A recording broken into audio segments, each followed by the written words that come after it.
What's up, comic fans? And it's time for that new comic book day haul plus review. We give you a little bit. Plus, we got those 50 centers. We got books from last week, and we got books from this week, and we got books from maybe previous weeks. I don't know, but we're gonna get into all of it right after this.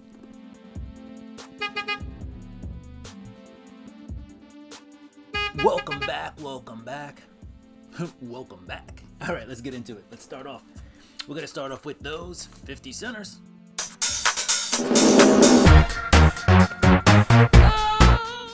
All right, so let's go. These are team books. So that's the theme now. It doesn't matter, DC, Marvel, whatever. But yeah, it's basically one DC book and a couple of Marvel books. Anyway, we got the new Teen Titans number 32, Between Thunder and Lightning. Thunder, lightning. Yeah, just 50 center. I believe there's some first appearances in there. Nothing too huge. Next up, we got Excalibur, and now Despair. So you got this Despair character, kind of a cross of Mr. Sinister and Ghost Rider or Thanos or something like that. I don't know. And you've got the Nightcrawler. Alright, so that's Excalibur 77. Then we got Uncanny X-Force number 1. Just a number 1, right? So, boom, there you go.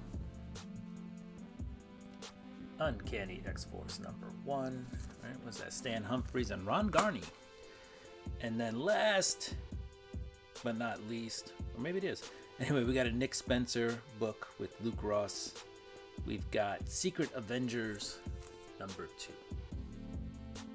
Alright, so these were all 50 centers. They're all team books. That was the 50 cent theme for this week. Alright, now on to the books. The new ones, the modern ones from this week.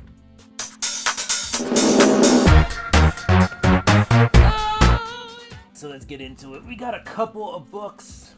First off, that we read. These are from previous weeks, but I thought they were worth mentioning. We got the second issue of Transformers written by Robert Kirkman with art by Dan Mora. This is Transformers number 26 with art by David Nakayama on the cover. Real good. Right, the Transformers, I don't know, it's early in the series, but the Transformers are trying to make some wrongs right. It's early in this part of the series, right? So it's issue 26, but we're at a part where now we have new creators. I'm not trying to give too much away. The Transformers are trying to make some wrongs, some rights. Decepticons are, I wouldn't say infighting, but some of them are doubting what they're fighting for. And it looks like we have one Decepticon who switches sides. So there you go. Transformers number 26, without too many spoilers. American Caper number 1, written by Dan Houser, who is creator of Red Dead Redemption, right, and Grand Theft Auto. So you have a lot of that kind of vibe in here. You can kind of feel it. Like I'm hearing like one of the radio talk programs from Grand Theft Auto while reading this. It's pretty interesting, but definitely a good book. I'm going to check out issue 2 on that. We had the return of Die with Die Loaded. All right, this was a really good, series. A bunch of kids get pulled into a game, kind of Jumanji style, but with D&D kind of implications. So in this one, now it looks like some new characters maybe getting pulled into this world, and yeah, it's fun. It's a fun read. I really like it. I think Stephanie Hans really worked on her style for the interiors. She's a great cover artist, and it feels like less, at least this issue for me, the pages felt less like, each page felt less like a cover, which can get intense to me and felt more like interior artwork. So I really like that. This is the Peach Momoko cover, by the way. My LCS knows I like Peach Momoko, so pulled that, but the cover A is also really dope. I would have took either cover. All right, Venom 251. We got some new costumes in this one, all right? So Venom decides, it's time to stop playing the big scary alien and maybe be more like the good guys. And then last but not least, we have Ultimate Wolverine number 11. It goes down here. The Resistance is really beat up by the end of this issue. Check it out. But Wolverine, it's a Wolverine book, right? So Ultimate Wolverine. Wolverine stands. I stand alone. All right, let's get into the books from this week. We're going to start off with the indies. Indy, I love you. From Skybound and Image, we have G.I. Joe, part of the Energon universe. This is Dreadnought War Part 2. So here you got Duke and Cobra Commander together. This is like a buddy it's like one of those buddy movies. I was gonna say buddy cop movie, but not really. It's like a buddy comedy, right? You got Duke and Cobra against the Dreadnoks, and Cobra Commander against the Dreadnoks, and it's like action packed, but hilarity ensues because of how they interact with each other. It's really good. Undiscovered Country number 34. I'm like on issue 17, so I'm really way behind. I can't really give you too much about this. But yeah, Scott Snyder, Charles Soule, Kevin Cooley, some really good creators on this book. All right, Exquisite Corpses, number 7. I love this book. You got a bunch of killers thrown into a town. The town is isolated from the outside world. The killers not only are battling to kill themselves, but obviously, given their situation, it's going to be some collateral damage. Some people in the town will die. The Game Master in this issue becomes more of a character, if you will. Gets a little bit more shine in this book, and they possibly don't want it because they're trying to change the dynamic of the game, and some of the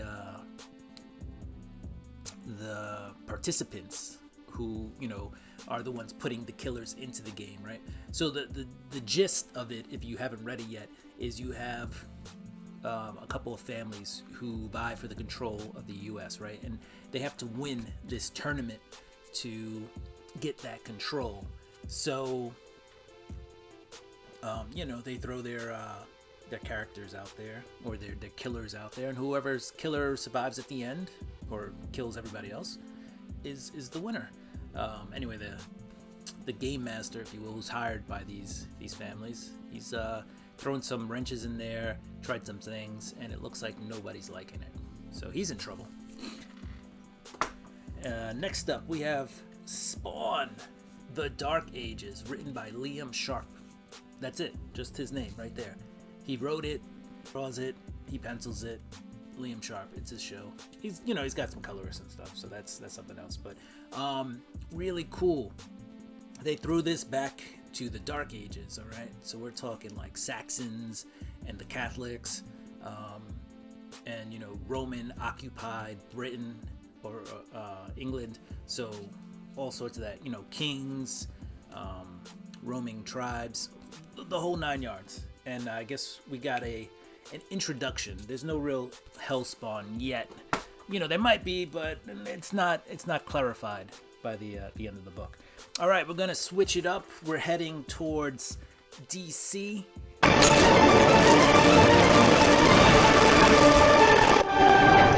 And we'll see what's out of DC. We have Catwoman number 81. Great book. I'm on issue 79 right now. But basically, we're getting like Catwoman origin stories, like what makes Catwoman who she is. All right, so we're getting to things that make Catwoman tick in these books. Flash, number 9. All right, Wally's dad has been, I want to say kidnapped, but imprisoned, and Dr. Thorne in this, who's the granddaughter of Eobard Thorne. She's doing a lot of experimentation and trying to, I guess, become one with the Speed Force, if you will. So in this issue, they've hatched a plan to capture the boy, to capture Wally. All right, we have Batman Deadpool number 1. Batman and Deadpool are back at it. with a bunch of other side stories. Pretty cool. Punisher does not appear in this book, but it's Punisher, Nick Dragotta. I like Nick Dragotta, and I always envision, if anything, and that's clearly looks like the absolute Batman back there. I've always figured if Batman were going to come to the Marvel Universe and hunt down any hero, right? Because he's kind of an anti-hero. It might be the Punisher. That would make an interesting book. All right, we're going to switch it up one more time, and now we're heading to Marvel. That's marvelous. All right, so we have the end of One World Under Doom. I have not read this yet, but as you can see, a lot of death and destruction on the cover.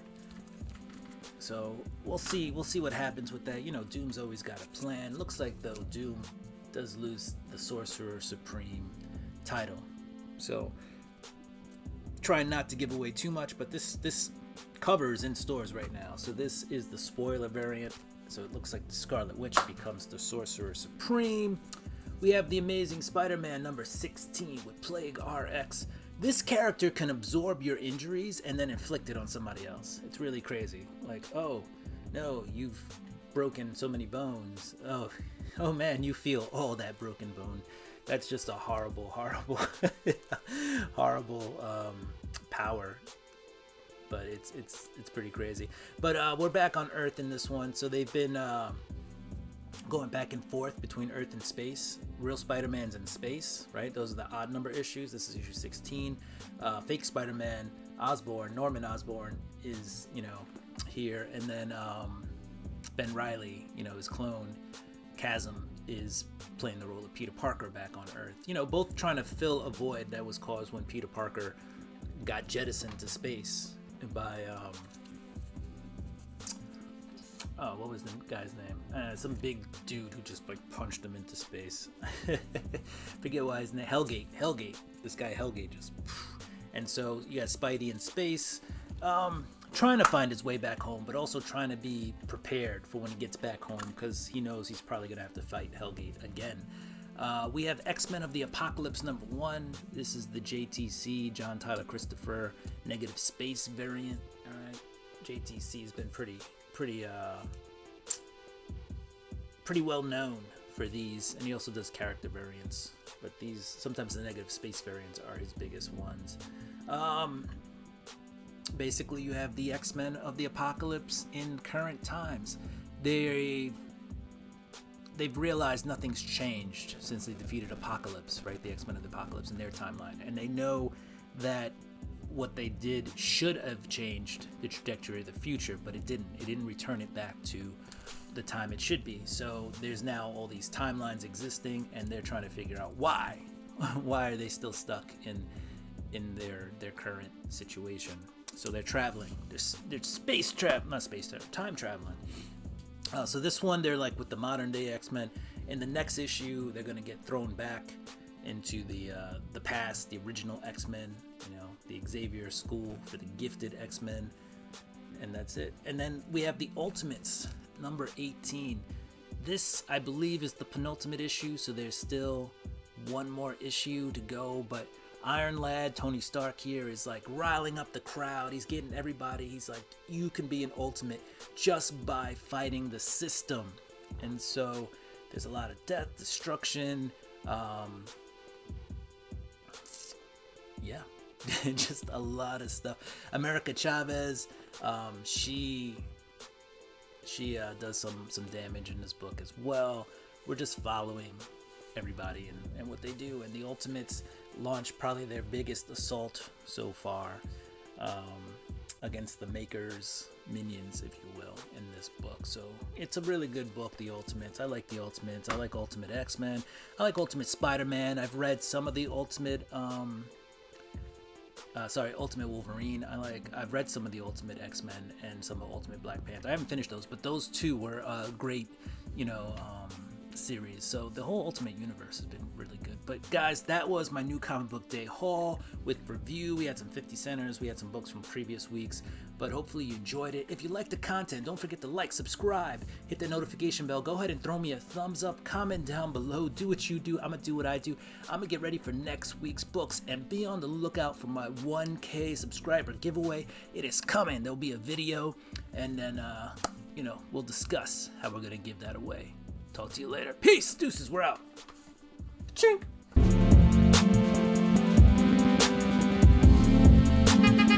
All right, we got a pack here, pile here, whatever. What's up, comic fans?